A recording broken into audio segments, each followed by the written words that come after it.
8:10 p.m. in Banjul, and from our studios on MDI Road, this is GRTS News. First, the headlines. The President appoints 6 new Gambian judges to the Supreme Court. The former Chief Justice of Tanzania pays a courtesy call on the Vice President, Her Excellency Aja Fatoumata Jallow Tambajang. Veteran footballer Biri Biri returns home to a rousing welcome after receiving an award from his former team in Spain. Foreign ministers from the Sahel region meet with the UN Security Council to discuss ways of boosting anti-terror efforts in Mali. These and other stories coming ahead in this hour. I am Issa Jallow.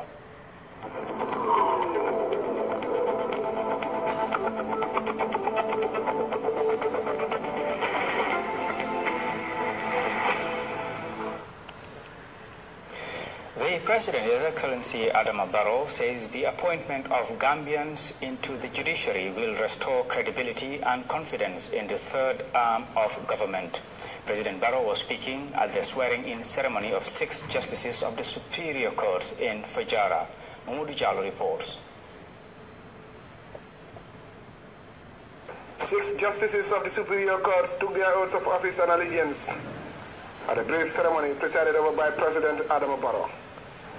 They are the latest group to be recruited to serve at the appeals and high courts of the Gambia.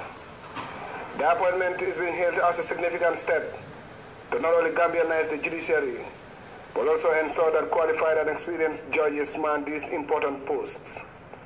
The Gambian judiciary had until recently suffered a crisis of confidence, as many Gambians have lost faith in the judicial system manned by foreign judges and prone to executive manipulation. But these appointments, according to the President, mark a new chapter in the life of the judiciary, especially in the post-Jammeh era. Now that the years of tyranny are over, the country is enjoying freedom and democracy. Public interest and confidence in the court system are increasing. Essentially, the law constitutes the bedrock for any society, and it is the last line of defense for all citizens, young and old, rich or poor. The oath you all swear today require justice to be done, and you have pledged to do right to all manner of people according to law without fear or favor, affection or ill will. Therefore, the President expressed hope that the new judges will live up to expectations and help actualize the wishes and aspirations of the government and public. Personality, integrity, professional ability, and experience are among the qualities required to maintain the quality of the bench and bar. These qualities are critical to command respect, trust, and preserve confidence in competence and independence. The 6 sworn-in judges, 3 of whom are women, are highly experienced, having all worked in the judiciary. The Chief Justice, Hassan Abubakar Jallow, who has championed the Gambianization and reform of the judiciary, believes these appointments will solve the manpower problems faced by the appeals and Supreme Courts. It's a very significant development, the decision by His Excellency the President. It means, for one, that in the Supreme Court you have now a full complement of 5 Gambian judges. There are still 2 other judges, non-Gambians, who work with them. But what this means is that from next year, the Supreme Court will be able to work full-time instead of being a 2-session court per annum. The appointments also mean that the Court of Appeal, which is the next highest court in the country, now has a full complement of 7 Gambian judges, enough for them to sit in 2 panels. This process, according to the Chief Justice, will continue until similar challenges faced at the High Court, where a shortage of judges is hampering the decentralization effort and treatment of backlog of cases are all addressed. Mamoudou Jallow, GRTS News. The Africa Group for Justice and Accountability, headed by a former Chief Justice of Tanzania, Mohamed Chande Othman, Tuesday met with the Vice President Aja Fatoumata Jallow Tambajang. The delegation was at State House to discuss ways of helping the new government in constitutional reforms and transitional justice policies. Here is an excerpt. Delegation from the Africa Group for Justice and Accountability, called AGJA. It's been established by leading African personalities to provide free advisory services to African governments and African institutions in periods of transition in trying to deal with issues of restoration and maintenance of rule of law, human rights, good governance generally. So Osman, you have held a closed-door session with the Vice President. Briefly, what have you discussed? Well, one of the key aspects of AGJA's engagement is to work together, with governments in capacity building, to work together with government and civil society and other stakeholders in terms of enforcement of rule of law issues.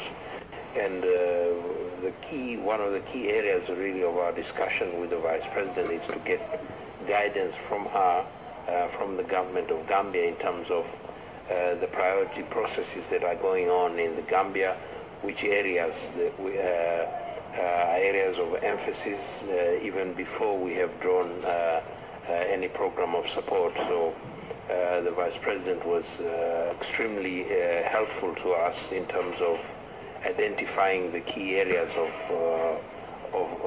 priority for the Gambia, the justice sector, the question of peace and reconciliation, the question of reparation, and other issues to do with economic justice, social justice issues. So it was really a first meeting of our 4-day stay here in the Gambia, where we will be meeting with different stakeholders to be able really to find out what is the way forward that the Gambians have defined for.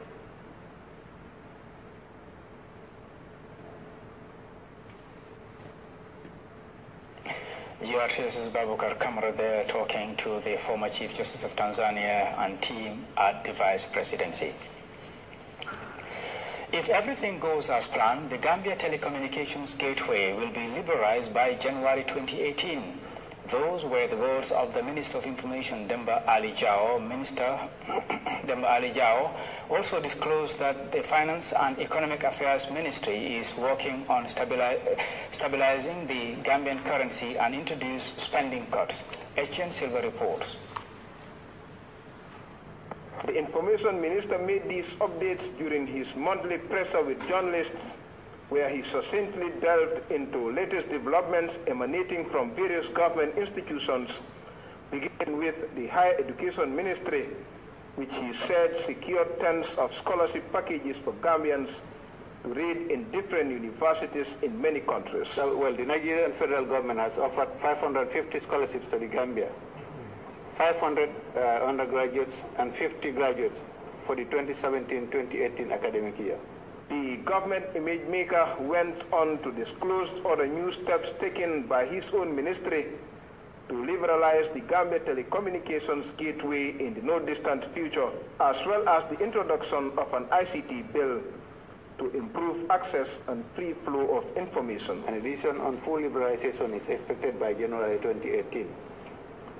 As Gamtel's subsequent 6 months management takeover from July 7, 2017 for a period of 6 months following the termination of the MGI contract over the International Gateway ends in December 2017.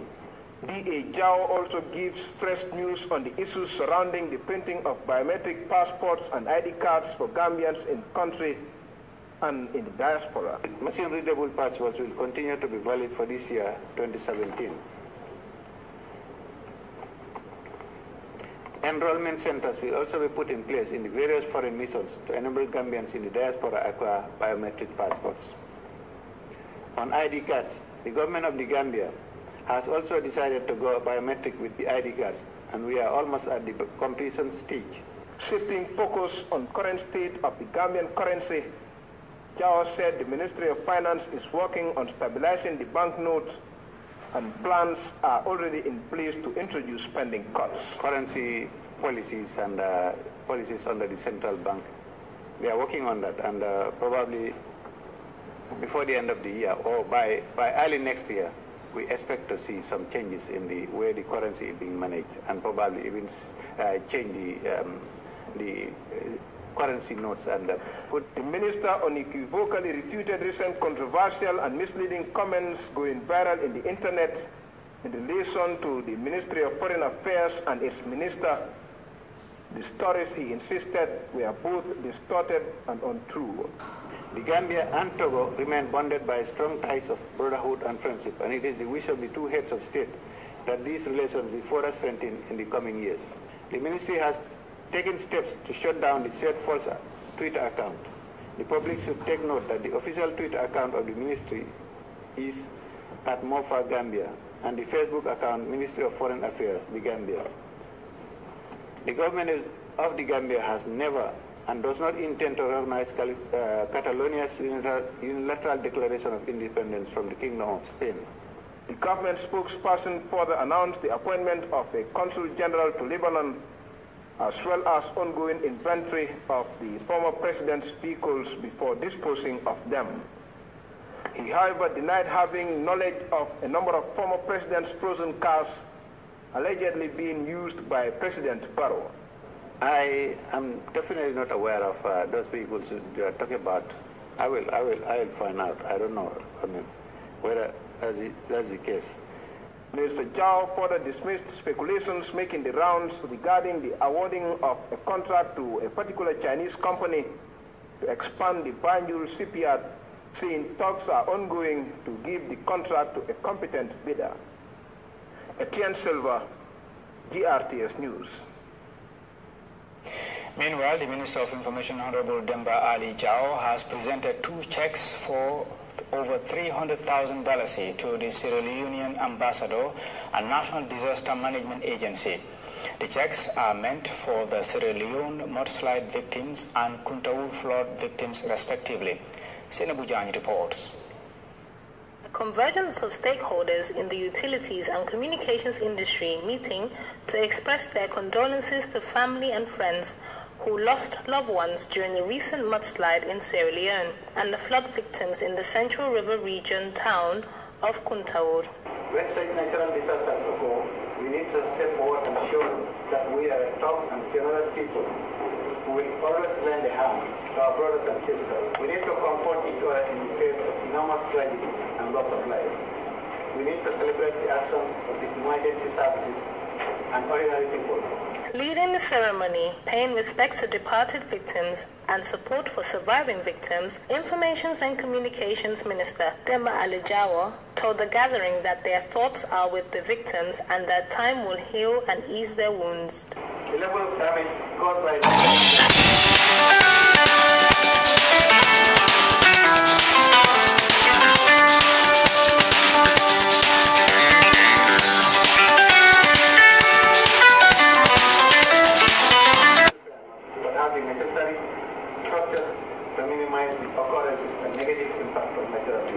Minister Jawa reiterated that as a government they will work with relevant development partners and the NDMA to increase the country's preparedness for natural disasters. The Minister of Communication, Moisi, Kura, and the stakeholder in the ICT and the energy sector that we regulate, like all Gambians and non-Gambians, we are served by the devastation of the communities that experience the consequences of flood in Sierra Leone and Kuntaul. The result of a request by the Ambassador of Sierra Leone in the Gambia has seen communications and public utility service companies network with ICT providers to raise funds for affected flood victims in Sierra Leone. Coming to Kura, what you are going to give us today, it is not the money that really matters. When this occurred, a lot of other people had come in trucks, excavators, medicine, experts, you name it. But when we told them the Gambia is doing something, is considering assisting in any which way they could, as if the Gambian alone was going to alleviate all our problems in one go. Sierra Leone and the Gambia share a long history of strong family ties that continues to grow as the two countries consolidate bilateral ties within a strong platform of mutual understanding.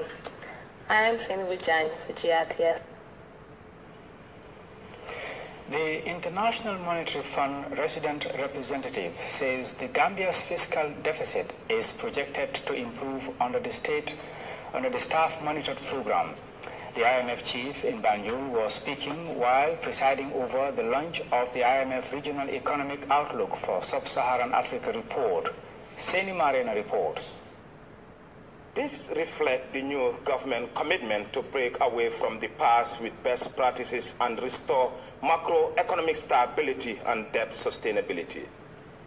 Government aims to achieve this via the implementation of solid revenue and expenditure measures and strong support from development partners.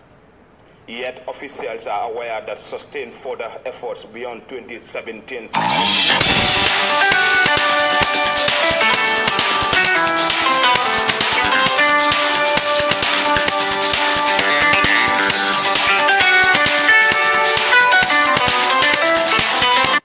also discusses recent economic development and the outlook for countries in sub-Saharan Africa, as well as challenges facing regional policy makers. The IMF report also had some good news for the Gambian economy. The report says growth in the Gambia is rebounding, but need to keep pace with population growth. The growth of GDP per capita in 2016 is forecast at 0.3% in 2018. The Gambia has also made important progress in human development, with sharp drop in its maternal and infant mortality rates, according to the report. So the April 2017 Regional Economic Outlook got it right when it predicted that economic conditions in the region would improve. At least in terms of growth, the picture is better than at the start of the year. But this good news comes with significant policy challenges that require urgent attention. In particular, there is growing concern about rising debt vulnerabilities in the region. The Permanent Secretary at the Ministry of Finance, Lamin Kamara, while contributing to the report, acknowledged the gains registered by the Barrow administration 9 months after assuming office. The IMF support, good support with the SMP and the RCF, and of course the EU support. So a dramatic turnaround. I think the Gambian people should start marking these indicators. A dramatic turnaround in at least the macro framework and indicators.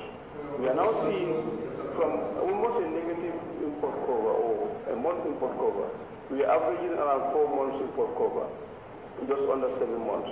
For the Deputy Governor, too, of the Central Bank of the Gambia, S.R. Drame, the report's specific observations are highly welcoming towards planning and building sustainable growth. We have seen a significant change in our external reserves. From less than 1 month of import cover, we are now at around 4.2 months of import cover, thanks to their intervention. So the IMF has been around, and then they are all the time around supporting this country. As we are speaking, we are on a staff monitored program. I definitely commend the IMF for their continuous support to the Gambia. Meanwhile, the Gambia's high debt vulnerability is largely a legacy of the past, which has been addressed within the context of the staff monitoring program, and the central bank's asset quality has also been strengthened over time. However, the report warns that there is a need for continued vigilance in monitoring risk to financial stability. Reporting for GRTS News, I am Seni MK. 50 students from the School of Journalism and Digital Media of the University of the Gambia have been trained in reporting on early child marriage, female genital mutilation, as well as child and maternal health issues. The conclave held in Basse, Upper River region is funded by UNICEF. Fatma Sise reports. Year of existence, the Journalism Students Association of the University of the Gambia held its first retreat session in Upper River region. This event followed the recently held celebration of the school's Founders Day. Participants at the forum were trained on how to sensitize and report on critical and underreported issues in society, such as early child marriage, female genital mutilation, as well as child and maternal health issues. The move is meant to enhance participant skills and knowledge in reporting on such issues with a view to promote professional journalism in the country. The students have now been more empowered. We believe that in their practice as media practitioners, they will be more sensitive in reporting about domestic violence, in reporting towards the end of protecting the rights of the child, and in reporting about the FGM issue. Then we also expect that now knowing about legal issues surrounding domestic violence, the way they are going to report, we show that they understand these issues, and in their reporting, they will not unnecessarily pass judgments. The student executive of the Journalism Students Association wrote to UNICEF some couple of months back to help us train our students on certain cross-cutting issues in the Gambia. That is FGMC, early child marriage, how to report on issues affecting children. We have young trainee journalists at our school who basically have no experience in the practical aspect of journalism. So bringing them here to give them more information on these issues will definitely help our students. Lead trainers at the Convergence in Basay, including Rohinjai, a health promotion officer, Aju Sainika, member of Think Young Women, and Keba Jata, a social worker, presided over the training sessions. The trio, while deliberating on their various topics of discussion, explained that harmful cultural practices have drastically reduced in the Gambia but still practiced in some communities, an act they believe could be eradicated by effective and efficient information dissemination by journalists. Alaji Jawara, an official from the URR Governor's Office, explained that journalists play a crucial role in creating awareness on burning issues in society, and as such, their effective participation in preserving the basic human rights of the citizenry is paramount. It is unfortunate most of our parents do not have that literate capacity to read what the people may be right. However, it does not stop there. It's not only written scripts that can make people conscious of what is happening. The likes of organizing symposiums in our language at areas, hotspots areas of where children have been abused can go a long way in helping our parents and the children to understand. This program, as alluded to by the students, have empowered them and reshaped their focus as journalism students in their subsequent undertakings as practicing or would-be journalists. Having been equipped with the requisite skills and knowledge on how to professionally report on critical issues affecting society, these 50 participants are now set to incorporate lessons learned during the training sessions. For the news, I am Fatimata Sisay. Gambia Ecosystem-Based Adaptation for Food Security Assembly, IBAFOSA, recently inaugurated the Interagency Task Force with the theme Refreshing Africa's Food Security Climate Resilience Through Leveraging Ecosystem-Based Adaptation Assembly Policy Framework. Khadija Juara reports. The program brought together different stakeholders to exchange ideas aimed at promoting agriculture. The President IBAFOSA Gambia, Ahmed Salami, said the Gambia has been performing the roles and responsibilities of the Secretariat and manages the day-to-day affairs of the IBAFOSA Gambia. He noted that IBAFOSA Gambia has been promoting networking, strategic partnership among members, which he added is implementing gaps through establishment and engagement of regional focal points. IBAFOSA Gambia have mobilized and registered policy and operational stakeholders relevant towards actualizing DBA-based agro-industrialization powered by clean energy and NDC implementation. IBAFOSA Gambia has registered over 200 members from different NGOs, CBOs, FBOs, public and private entities and academic institutions, including farm-level producers, decentralized clean energy actors like ASEC, Alliance for Sustainable Clean Energy, Renewable Energy Association of the Gambia. Salami pointed out that his organization will continue to work closely with other stakeholders to promote food production and productivity. Chairman Worldview the Gambia, Amadou Tal, said exchange of ideas will increase their knowledge of how to promote the value chain. He pointed out that they will work closely to increase production and transform access to clean production and technologies as to innovate climate funding and insurance opportunities. What we are trying to do is to ensure that there is food security. If you want to ensure that there is food security, in the first place, you have to increase food production.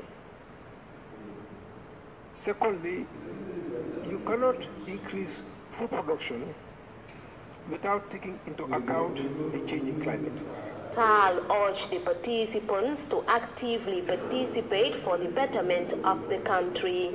The Permanent Secretary, Ministry of Environment, Climate Change and Natural Resources, Lamin Jawara, said IBA FOSA promotes food security. So, it's a platform that is here to encourage, to promote food security, within the context of,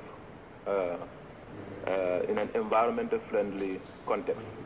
That is, they are taking into account climate change, ecosystem, the protection of our ecosystem, which is very important. He advised all stakeholders to work together in promoting the development of the country. Reporting for GRTS News, I am Khadija Tujuwara. We will be back with the sports news after this break.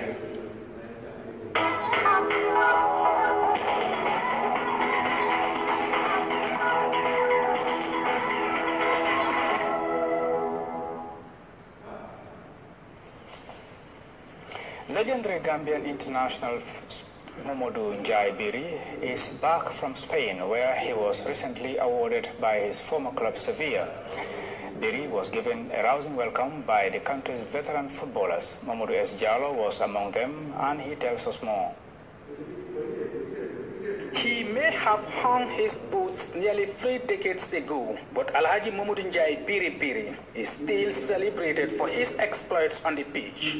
30 years after calling time on his illustrious footballing career, his latest award was a special gold medal awarded by his former club Sevilla in Spain. The award is in recognition of the Gambian's immense contribution to the success of Sevilla Football Club during his stellar spell with the Spanish Primera Division side. The Banjul-born superstar, who is widely known as Biri around the world, joined Sevilla in 1973, becoming the first black player to play for the club. Biri made 150 club appearances, scoring 120 goals for the Andalusia-based club, writing his name in the history books of the 4-time Europa Cup winners. The 69-year-old is still celebrated by Sevilla fans as one of the greatest players to represent the club. A full house at the Ramon Sanchez Pizjuan Stadium cheered the Gambian before Sevilla's Champions League game against Spartak Moscow as he received his latest award. Biri returned home to a befitting welcome by members of the Gambia Veteran Football Association. He was received on arrival by family members, friends, and some of the country's veteran footballers. The former Augustinians, Walidan, and Gambia International, who was the first Gambian to play professionally abroad, was then escorted from the airport to a local hotel for a light cocktail reception. I'm gathered here to manifest how much we're proud of you, how much you mean to this country and our people and our football-loving people. So how much we think you should be an inspiration, to see how much we think you remain valuable, and much more. Tonight, Alhaji Biri Njai, we welcome you from Sevilla, Andalusia. Most of those on this table had played with or against Biri on the same pitch, and he still commands a great deal of respect and admiration among them. Me, I'm not going to call you Biri, I'm going to call you Koto, because you are my elder brother, okay? Welcome home. We have ever been proud of you with all your achievements, you know, with all your dedication towards the nation, towards the national side, because I played with you and I know, you know, your capabilities on the field and how valuable and important you were when we were playing, and you are still valuable and important. During the Gambia, Digala, so this is a li tahintela hamgambe biri bokaneti. Da biri bomo football Europe. Bari utoni hamgambia. The reunion brought back some fond memories of their time together on the pitch. I apologize to them. We must go Liberia. My pass a ball, free kick lawan. 9 minutes. Mundal body, madam, just been a touch. Face goalkeeper in it. So I am the content of a conchiman. You know, now I'm funeral, ball be a goal. Malal ball direct mudam. Oh no. For his part, Biri Biri thanked the veteran footballers for their surprised welcome accorded him, saying he was humbled by the gesture, which has never happened before. Veteran Association,